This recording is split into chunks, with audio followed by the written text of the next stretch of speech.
जनसेवक मुकेश गोयल ने आगामी विधानसभा चुनाव लड़ने की घोषणा करते हुए कहा कि मैं कोटपुतली की जनता को समर्पित, कोटपुतली के मान सम्मान और स्वाभिमान की रक्षा के लिए जनभावना का सम्मान करते हुए विधानसभा का चुनाव लड़ने के लिए तैयार हुए।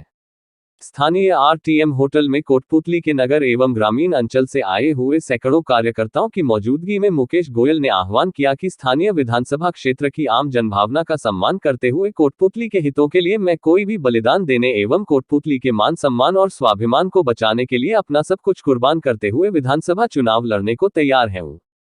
उम्मीदवार के रूप में तो मैं तो बस यही कहूँगा कि कोटपुतली के लोगों ने जो चाहा है, मैं तो कोटपुतली का सेवक बन करके जो उन्होंने तय किया है उसी काम को आगे बढ़ाऊंगा और आने वाले समय में हम सब लोग मिलकर के पूरी कोटपुतली मिलकर के चुनाव लड़ेगी और इस कोटपुतली की व्यवस्था परिवर्तन के लिए चुनाव लड़ेगी। सर, आप लंबे समय से बीजेपी के कार्यकर्ता रहे हैं, तो बीजेपी का टिकट किसी और शख्स को दे दिया है, तो कहीं आपको बागी की तरह नहीं देखी जाएगी पार्टी, या पार्टी की तरफ से कोई आपको निष्कासित किया जाएगा?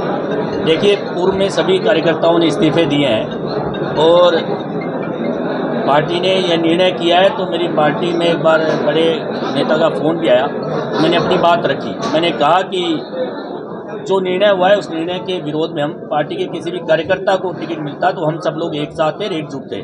लेकिन जिस व्यक्ति ने पार्टी के झंडे जलाए, बैनर जलाए, पार्टी के हमारे वरिष्ठ नेताओं के फोटो पुतले जलाए, उस व्यक्ति के साथ पार्टी का कार्यकर्ता मन से कैसे भी नहीं लग पाएगा और उस निर्णय के विरोध में हम सब लोग हैं। और अब आने वाले समय में जैसा भी आगे परिस्थितियां लेकर जाएंगी हम चलेंगे।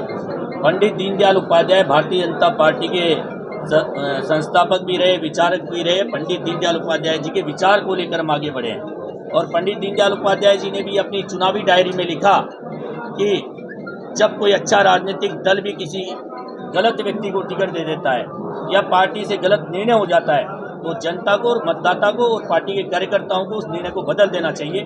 पंडित दीनदयाल उपाध्याय जी की उसी बताई गई मार्ग को हम लेकर के आगे बढ़ेंगे। पार्टी का निर्णय गलत हुआ है, उस निर्णय के विरोध में और इस निर्णय को कोटपुतली की जनता बदलेगी।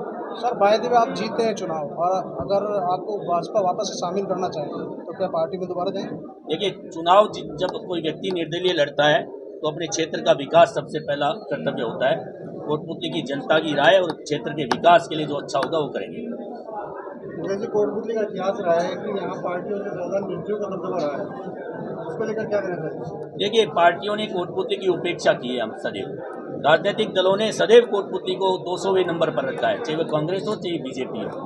तो लेकिन जनता जब उनके निर्णय से संतुष्ट नहीं होती है तभी तो निर्दलीय उम्मीदवार जीत करके जाता है और मुझे लगता है कि कोटपुतली में अगर ऐसा होगा तो कोटपुतली के हित में ही होगा और इसी बात को हम सब लोगों ने भी सोच विचार के कहीं न कहीं कदम उठाया होगा। कमेटी ने तमाम मुद्दों को सोचा होगा और अब तो एक ही बात है कि कोटपुतली के लिए मिलकर संघर्ष करें।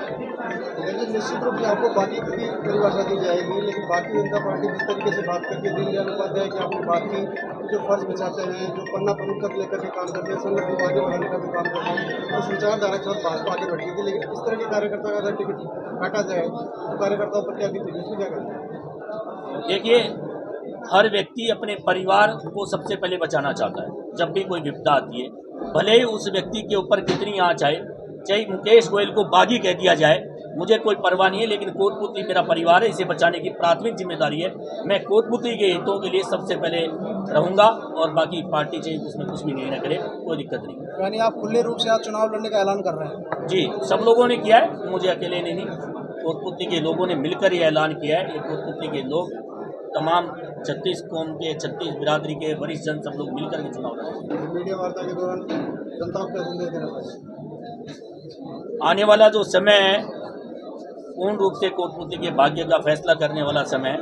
हम पूरे 5 साल 10 साल सोचते हैं कि अब की बार बदलाव आएगा, लेकिन मैं चाहता हूं कि कोटपुतली की जनता या चुनाव लड़े, घर से निकले, घर घर सब लोगों को बताए कि कोटपुतली के अंदर बदलाव लेकर आना है और आने वाला समय में हम सब लोग मिलकर के इस कोटपुतली का विकास करेंगे, कोटपुतली को आगे ले जाएंगे और राजस्थान के अंदर नंबर 1 विधानसभा हम सब लोग मिलकर के बनाएंगे। Thank you.